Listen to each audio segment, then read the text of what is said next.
নমস্কার বন্ধুরা, মনে করুন আপনার কাছে কিছু টাকা আছে, যে টাকাটা আপনি 1 থেকে 6 মাসের জন্য কোথাও রাখতে চান। কোথায় রাখবেন? সেভিং অ্যাকাউন্টে। সেভিং অ্যাকাউন্টে কিন্তু সুদটা খুবই কম, 2 থেকে 3.5% পর্যন্ত ম্যাক্সিমাম ইন্টারেস্ট পাওয়া যায়।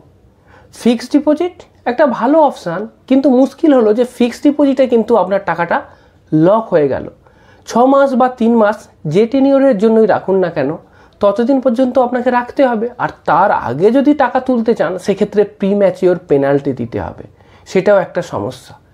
আজকে আমি লিকুইড ফান্ড নিয়ে বিস্তারিতভাবে আলোচনা করব, যা শর্ট টার্ম ইনভেস্টমেন্টের জন্য একেবারে পারফেক্ট।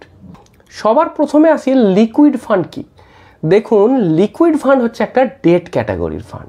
এই লিকুইড ফান্ডেতে যে ইনস্ট্রুমেন্টগুলোতে ইনভেস্ট হয়, সেগুলোরই ম্যাচুরিটি পিরিয়ড খুব কম। Maximum maturity period 91 days. মানে বুঝতেই পারছেন যে এই লিকুইড ফান্ড যেখানেতে ইনভেস্ট করছে, সেগুলোই খুব তাড়াতাড়ি ম্যাচিওর করে যায়। তো সেই ইনভেস্টমেন্ট প্রোডাক্টগুলো কি কি? যেমন ধরুন treasury bill, commercial paper, certificate of deposit, repo agreement. তো এইগুলো হচ্ছে বিভিন্ন ধরনের ইনভেস্টমেন্ট প্রোডাক্ট, যেগুলো কিনা খুব তাড়াতাড়ি ম্যাচিওর করে যায়। তাহলে লাভটা কি? খুব তাড়াতাড়ি ম্যাচিওর করে গেলে এইটার উপরেতে ইন্টারেস্ট রেটের যে এফেক্ট, সেইটা আসে না। ডেট মিউচুয়াল ফান্ডের একটা বড় রিস্ক হচ্ছে ইন্টারেস্ট রেট রিস্ক।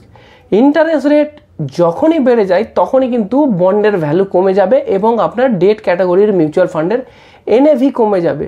সুতরাং এই যে ভোলাটিলিটিটা কম হবে তখনই যখন আপনি যে ইনস্ট্রুমেন্টটাতে ইনভেস্ট করছেন, তার নিজেরই ম্যাচুরিটি পিরিয়ডটা খুব কম হবে।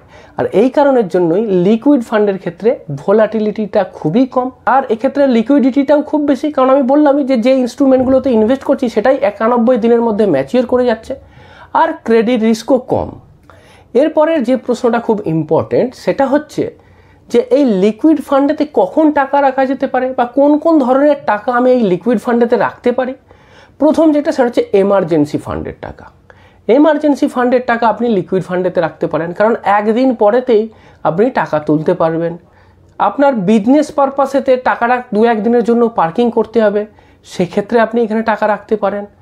কোথাও ইকুইটিতে আপনি ইনভেস্ট করবেন বা এসআইপি করবেন, একেবারে সমস্ত টাকাটা দেবেন না, সেক্ষেত্রে আপনি কি করতে পারেন, কোনো একটা লিকুইড ফান্ডেতে এককালীন ইনভেস্ট করে সেইখান থেকে সিস্টেমেটিক ট্রান্সফার প্ল্যানের মাধ্যমেতে ওই ইকুইটি ফান্ডেতে ইনভেস্ট করতে পারেন। অথবা ধরুন আপনার একটা সামনেই খরচা আছে, আপনি কোথাও বেড়াতে যাবেন বলে টাকা জমিয়ে রেখেছেন, 1 মাস পরে টাকাটা লাগবে, তো এখন টাকাটা কোথায় রাখবো? লিকুইড ফান্ডে রেখে দিতে পারি। 1 মাস পরে স্কুলের ফিস বাবদ আমাকে কিছু টাকা দিতে হবে, 50,000 টাকা বা 1 লাখ টাকা, সেটা এখন কোথায় রাখবো? সেটা আমি চাইলে ওই লিকুইড ফান্ডেতে পার্ক করে দিতে পারি। তো এইরকম কেসেতে যেখানেতে আমার টাকাটা 1 থেকে 1.5 মাস পরে লাগবে, সেই সমস্ত জায়গাতে কিন্তু আমি এই লিকুইড ফান্ডেতে ইনভেস্ট করতে পারি। এবার প্রশ্ন হলো যে লিকুইড ফান্ডেতে টাকা তুলতে কত সময় লাগবে? দেখুন, T+1 ডেজ রিডিমশন। মানে কি, যে আমার টাকাটা যেদিন আমি রিডিমশন করলাম, তার 1 দিন পরেই কিন্তু আমি পেয়ে যাব। এইবার এখান থেকে রিটার্ন কেমন পাওয়া যায়? দেখুন, এটা তো ডিপেন্ড করে, তবু আমি বলতে পারি যে 4 থেকে 6% কিন্তু বছরে এখান থেকে রিটার্ন পাওয়া যায়, যেটা কিন্তু আপনার সেভিং অ্যাকাউন্টের থেকে অনেকটাই বেশি। ফিক্সড ডিপোজিটের প্রায় কাছাকাছি রিটার্ন বলতে পারেন। এইবার যদি আমি এই 3টে ইনস্ট্রুমেন্টের মধ্যে তুলনা করি, সেভিং অ্যাকাউন্ট, লিকুইড ফান্ড আর ফিক্সড ডিপোজিট, যেটা কিনা 3 থেকে 6 মাসের জন্য, তাহলে আমি দেখতে পাচ্ছি কি যে রিটার্ন কত আসছে। সেভিং অ্যাকাউন্টে 3%-এর কাছাকাছি, লিকুইড ফান্ডেতে 4.5 থেকে 6%। ফিক্সড ডিপোজিটও যদি দেখেন, সেক্ষেত্রে 3 থেকে 6 মাসের টেনিওরে আপনাকে ওই 5 থেকে 6.5%-এর মতোই রিটার্ন দেবে। কিন্তু যদি আমি লিকুইডিটি দেখি, মানে কত সহজে টাকাটা পাবো, সেভিং অ্যাকাউন্ট তো ইনস্ট্যান্ট, আমারই টাকা একটা ক্লিকেতেই পেয়ে যাব। লিকুইড ফান্ড T+1 ডেজ, মানে এটাও খুবই লিকুইড বলতে পারেন। কিন্তু যদি আমি ফিক্সড ডিপোজিট দেখি, সেক্ষেত্রে কিন্তু আপনার টাকাটা লক ইন হয়ে থাকছে। এইবার যদি আমি সেটা ভাঙাতে যাই, মানে প্রিম্যাচিওর উইথড্রয়াল করতে যাই, সেক্ষেত্রে কিন্তু আমাকে আবার পেনাল্টি দিতে হবে। সুতরাং আমি কি দেখতে পাচ্ছি যে লিকুইড ফান্ড হচ্ছে এমন একটা ইনভেস্টমেন্ট, যেটা কিনা সেভিং অ্যাকাউন্টের মতো লিকুইডিটি দেবে, আবার ফিক্সড ডিপোজিটের মতো রিটার্নও দেবে। এইবার আসি এই লিকুইড ফান্ডের রিস্ক আর লিমিটেশনের ব্যাপারেতে। প্রথম রিস্ক যেটা, সেটা হচ্ছে ক্রেডিট রিস্ক। ক্রেডিট রিস্ক মানে কি? এই মিউচুয়াল ফান্ড যেখানেতে ইনভেস্ট করে রেখেছে তারা যদি ডুবে যায়, তারা যদি টাকা শোধ দিতে না পারে, কিন্তু লিকুইড ফান্ডের ক্ষেত্রে এই রিস্কটা কম। জেনারেলি AAA রেটেড যেসব ইনস্ট্রুমেন্টগুলো আছে সেখানেতে ইনভেস্ট করা হয়, সুতরাং তাদের ক্রেডিট ওর্দিনেস ভালো। আরেকটা কি আছে, সেটা হচ্ছে ইন্টারেস্ট রেট রিস্ক। আমি বলছিলাম যে এক্ষেত্রে ইন্টারেস্ট রেট রিস্কেরও প্রভাবটা খুবই কম, কারণ 90 দিনের মধ্যে ম্যাচিওর করে যাচ্ছে। সুতরাং ওই ইন্টারেস্ট চেঞ্জ হওয়ার যে এফেক্টটা সেটা বাজারে আস্তে আস্তেই আপনার বন্ড ম্যাচিওর করে যাচ্ছে, সুতরাং সেই রিস্কটাও কম এইখানেতে। তবে এটা ঠিক যে রিটার্ন তো কোনো ফিক্স নয় এবং অ্যাভারেজ 4 থেকে 6% রিটার্ন দেয়। এক্ষেত্রে লিমিটেশনটা কি? লিমিটেশন এটাই যে লম্বা সময়ের জন্য কিন্তু এই ফান্ড না, লম্বা সময়ে লং টার্ম ওয়েলথ ক্রিয়েট করার জন্য নয়, কারণ 4.5 থেকে 6% ইনফ্লেশনকেই বিট করতে পারছে না। সুতরাং এটা শুধুমাত্র টাকা পার্কিং করার জন্য এমার্জেন্সি ফান্ডের টাকা, যেই টাকাটার জন্য আপনার ইন্টারেস্ট বা সেটা থেকে রিটার্নটা আপনার জন্য বিরাট ইম্পর্টেন্ট ব্যাপার না, আপনার জন্য টাকার সেফটিটা ইম্পর্টেন্ট, সেই সমস্ত টাকাগুলোই এইখানেতে রাখবেন। এরপরে যেটা ইম্পর্টেন্ট সেটা হচ্ছে যে এই লিকুইড ফান্ডের ট্যাক্সেশন। ধরুন লিকুইড ফান্ডেতে ইনভেস্ট করেছেন, বিক্রি করলেন, সেটা 1 বছরের আগেই হোক, 1 বছরের পরেই হোক বা 5 বছর পরেই হোক, যখন যে গেনটা হবে সেই গেনটা সেটাকে বলা হচ্ছে ক্যাপিটাল গেন। এইবার ডেট ফান্ডের ক্ষেত্রে একটা ব্যাপার আছে, সেটা হচ্ছে যে এর গেনের ক্ষেত্রে না ওই long term capital gain, short term capital gain এর জন্য আলাদা করে ট্রিটমেন্ট নেই। আপনি যবেই বিক্রি করুন, সেটা শর্ট টার্ম ক্যাপিটাল গেনই হোক বা লং টার্ম ক্যাপিটাল গেনই হোক, সেইটা তার যে ইনকাম বা লাভটা সেটা আপনার ট্যাক্সেবল ইনকামে যোগ হবে এবং আপনার নিজের ইনকাম ট্যাক্স স্ল্যাব রেট অনুযায়ী আপনাকে ট্যাক্স দিতে হবে। মানে ফিক্সড ডিপোজিটের ক্ষেত্রে যেমন ট্রিটমেন্ট, মানে ফিক্সড ডিপোজিটের ইন্টারেস্ট ইনকাম যেমন ওই আপনার ট্যাক্সেবল ইনকামে যোগ হয়ে আপনাকে ট্যাক্স দিতে হয়, এই ক্ষেত্রেও তাই।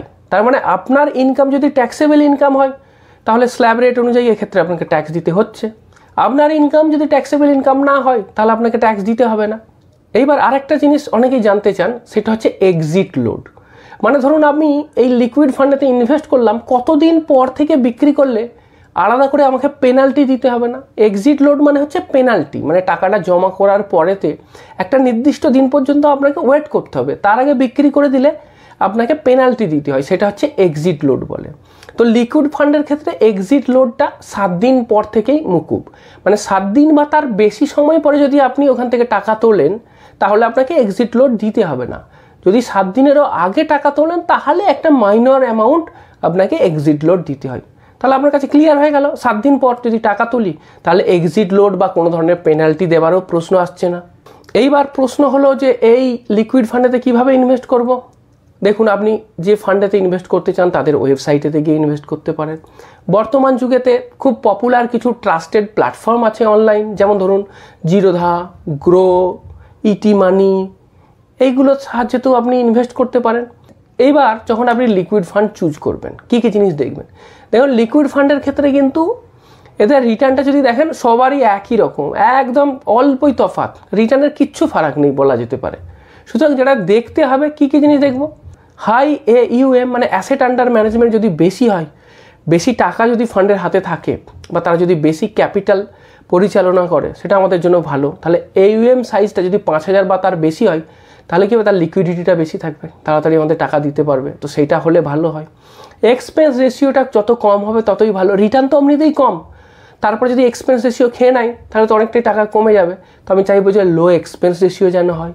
3 নম্বর, যে ইনস্ট্রুমেন্টগুলোতে ইনভেস্ট করছে, বন্ড বলুন, সিডি বলুন, সেগুলো যেন AAA রেটেড হয়। এই জিনিসগুলো মোটামুটি দেখলেই হবে, এইগুলো দেখলেই আপনি যে কোনো ধরনেরই আপনার লিকুইড ফান্ডেতে ইনভেস্ট করতে পারেন।